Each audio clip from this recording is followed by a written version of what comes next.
All right, get ready to dive deep today because we are exploring the deep sea, Ooh, a place that is as alien as it is essential. it is. We're talking a crushing pressure, perpetual darkness, and creatures so bizarre, Yeah, they seem like they're from another planet. right.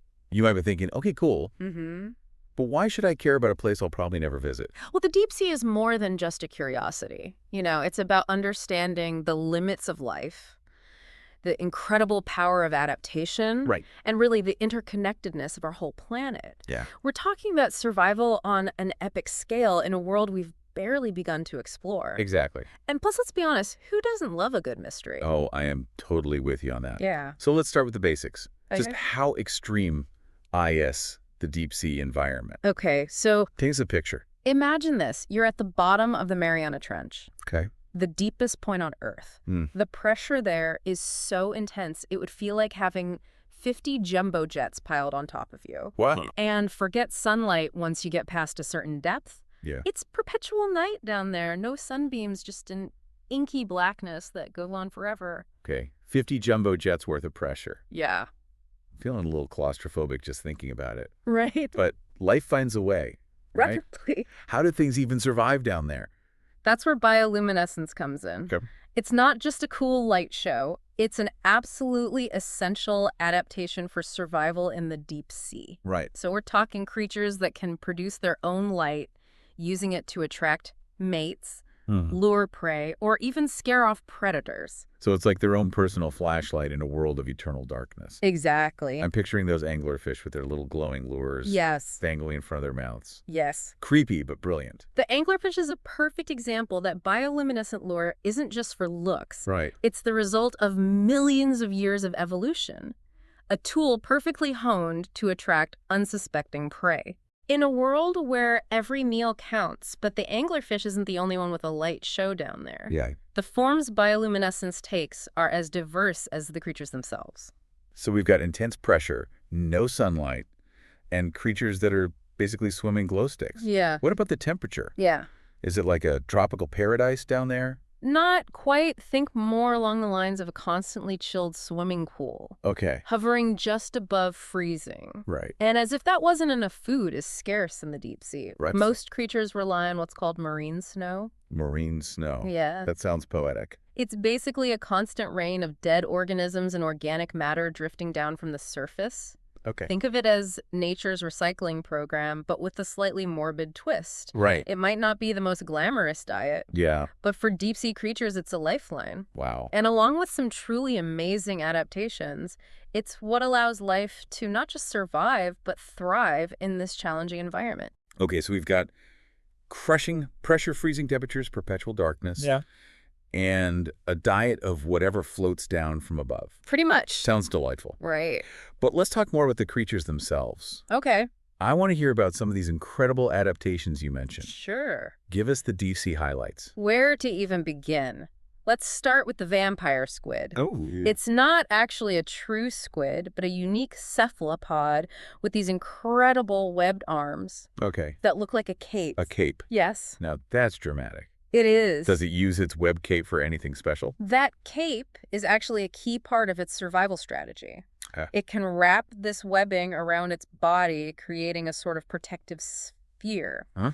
And to add to the drama, the vampire squid uses bioluminescence to disorient predators, Oh, wow. flashing its lights in a mesmerizing display. So it's got like a defense mechanism. Exactly. I love that. It's also a scavenger feasting on that marine snow we talked about. Okay, so we've got a stylish cape and a light show. Right. This is shaping up to be a very fashionable deep sea party. It is. What other creatures are on the guest list? Well, let's not forget the gulper eel, Okay. which is basically a giant mouth with a tail. Really? Yes, its stomach can expand to incredible sizes, Wow. allowing it to swallow prey much larger than itself. Wait, a giant mouth in a world with limited food? Mhm. That seems counterintuitive. It does. How does that strategy work? It's all about patience and that expandable stomach. Okay. These eels drift through the darkness with their mouths wide open, wow. essentially waiting for a meal to swim right in. So it's less about hunting and more about opportunistic swallowing. You could say that, but the deep sea isn't just about scavengers and passive hunters. Yeah. We've also got some serious predators down there, like the giant and colossal squid. Ooh. These are the stuff of legends, massive creatures with powerful tentacles, Right. and in the case of the colossal squid, sharp hooks. I remember seeing a documentary about the colossal squid. Oh, Those hooks were the stuff of nightmares. they are. How big are we talking here? To give you some perspective, a colossal squid's eye can be as big as a dinner plate. Oh my gosh. Yeah, I'm officially creeped out and fascinated. it's amazing. So we've got a spectrum from stylish scavengers to enormous hook-wielding predators. Yeah. What else is lurking in the depths? Well, we haven't even touched on the dragonfish with its red light advantage, or the hatchetfish, Okay. which uses counter-illumination to blend in with the faint light from above. Wow. These creatures are masters of camouflage and deception. There's so much to unpack here. Maybe this is a good place to pause Okay. and let our listener digest all these amazing adaptations. Yes, let's give them a moment to process all this incredible information. We'll be back soon to explore even more wonders of the deep. We will. Welcome back to our deep dive into the deep sea last time. Yeah. We were just starting to explore some of the truly bizarre creatures that call this extreme environment home. Right. And I am ready for more. Well, then get ready to have your mind blown. Yeah. Because the dragonfish and hatchetfish we mentioned, Right. they're prime examples of how life in the deep sea has evolved to not just survive, but thrive in such challenging conditions. All right, let's start with the dragonfish. Okay. I'm picturing something fierce Yeah, and, well, dragon-like. you're on the right track.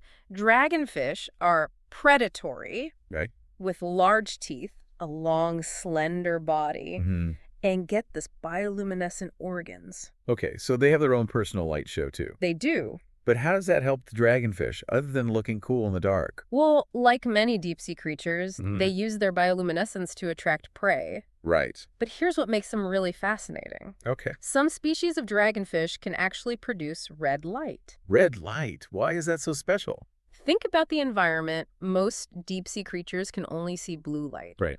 which is the color that travels furthest in water. Okay. That means the dragonfish's red light is essentially invisible to other creatures. It's like having a secret weapon allowing them to hunt with stealth. That's incredible. Yeah. It's like a predator with night vision goggles, but no one else can see them coming. Exactly. Talk about an evolutionary advantage. It is. Now, what about the hatchetfish? Okay. What makes them stand out? These creatures are masters of disguise. Okay. They have these flattened bodies, kind of like a hatchet, which is where they get their name from. Right. They also have large silvery scales that reflect light. So they're basically like living mirrors swimming around in the dark. In a way, yes, and they use this reflectivity to their advantage. Okay. They practice something called counter-illumination, Okay. which means they use their bioluminescent organs to match the faint light filtering down from above. Wait, so they use their light to blend in with the darkness. Right. How does that work? Imagine you're a predator swimming along in the deep sea, looking up. Okay. You'd see the silhouettes of anything swimming above you Ah. because their bodies block out the light from above. Okay, but the hatchetfish, by emitting their own light that matches the light from above, Right. can erase their silhouette, making them practically invisible to predators looking up. It's like a natural invisibility cloak. It is. These deep-sea creatures are full of surprises. They are. So far, we've got anglerfish vampire squid, the gulper eel giant and colossal squid, Yeah. the dragonfish, and now the hatchetfish. Right. Each one more bizarre and fascinating than the last. And we've only just scratched the surface. Wow. There are still so many incredible creatures waiting to be discovered. Really? For example, have you ever heard of a siphonophore? A siphophore. It's not a single organism, but a colony of individuals called zooids Okay. that all work together as one. They can reach incredible lengths Wow. and even use bioluminescence to attract prey or startle predators. A colony of individuals working together as one. Yeah. It's like a floating city in the deep sea. It is. Are there any creatures that are more, Yeah. let's say, grounded? Well, there's the tripod fish. Tripod fish. It rests on the ocean floor using its elongated fins, Yeah. patiently waiting for small organisms to drift by. So they're literally hanging out on the seafloor waiting for a snack to come along. Pretty much. That's amazing. Hmm. And speaking of amazing, I have to admit, I'm starting to feel a little overwhelmed by all this diversity. Yeah. Every creature we talk about has some mind-blowing adaptation. And keep in mind, we've only explored a tiny fraction of the deep sea. Really? There are still countless creatures out there we haven't even encountered yet. Wow. It's a vast, unexplored world full of potential discoveries. It's incredible to think about all that we still don't know. Right. So much mystery waiting to be unraveled. Exactly, and that leads us to the enduring mysteries of the deep. Despite all our technological advances, Yeah. we're still just beginning to understand this complex and fascinating ecosystem. What are some of the big questions that scientists are still trying to answer? Wow. What mysteries keep them up at night, so to Yeah. speak? One of the biggest mysteries is simply the sheer biodiversity of the deep sea. Okay. We're constantly discovering new species, and it's likely that we've only scratched the surface. There could be thousands or even millions of species down there that we haven't even encountered yet. Wow, it's mind-boggling to think that there could be so much life down there Right. that we still haven't discovered. Absolutely. And with each new discovery, Yeah, we learn more about the limits of life and the incredible power of adaptation. right. Another mystery that scientists are grappling with Mhm. is how exactly these creatures manage to survive in such harsh conditions. Right. We're still unraveling the secrets behind their unique metabolisms, bioluminescence, and sensory systems. I imagine that studying these adaptations could lead to some incredible breakthroughs, Yeah. not just in our understanding of the deep sea, Right. but in other fields as well. You're absolutely right. The potential applications are vast. From developing new medicines to designing innovative materials inspired by these incredible creatures. It really is like exploring a whole new planet right here on Earth. It is. So much to discover, so much to learn.